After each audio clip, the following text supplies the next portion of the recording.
Hello, welcome to our presentation on applications of biomimetic ligament regeneration, prevention and treatment of post-hysterectomy pelvic organ prolapse.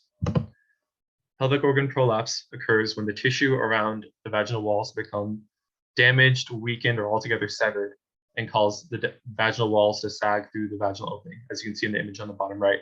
Symptoms include incontinence, sexual dysfunction, and psychological trauma. Hysterectomies remove the cervix, which, as you can see from the left-rated image, is a central structural point for many ligaments that holds up the vaginal walls. And as such, 22% of patients experience pelvic organ prolapse post-hysterectomy, and this risk only goes up with age. The US market alone is 1 billion USD strong, and over 200,000 patients in America are treated annually. The current gold standard for treatments is to perform abdominal or laparoscopic sacrocolpexes, which are surgical procedures to implant a transvaginal mesh along the outside of the vaginal walls. This mesh is typically polypropylene meshes, which there is no set standard for, and typically have a variable pore size, weight, and geometry between different brands.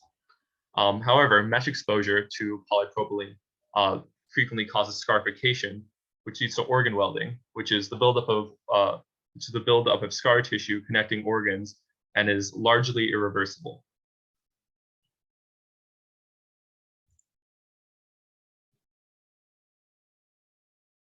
Marker's proposed implant is very similar geometrically to meshes made out of polypropylene. However, our mesh scaffold would be made out of electrospun cross-linked collagen fibrils.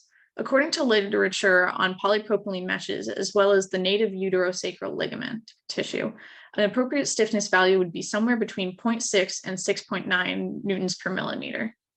Our scaffold would be seeded with autologous ligament fibroblasts, and anti-inflammatory factors such as hyaluronic acid would be incorporated into the collagen at concentrations of roughly 1 milligram per milliliter.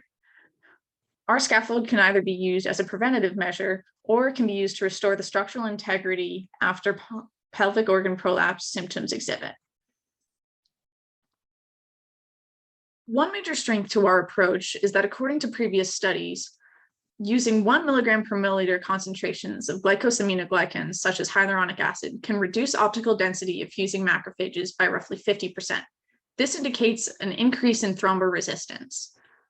The stiffness of the collagen can also be tuned by varying the degree of cross-linking and the collagen concentration.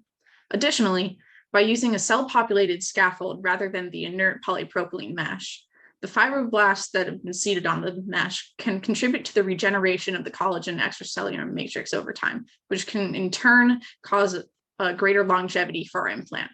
However, this approach does require an invasive procedure to source the autologous cells, like the fibroblasts. It's also likely not as cost-effective as polymer meshes. According to our estimates, the raw material cost alone is roughly 600 USD, while the finished cost, manufacturing included, for polypropylene implants is roughly 1,300 USD. The current competition for our device is the transvaginal and Y-shaped meshes produced by Boston Scientific and Johnson & Johnson. However, these companies have been ordered to stop manufacturing by the FDA due to a 27% complication rate.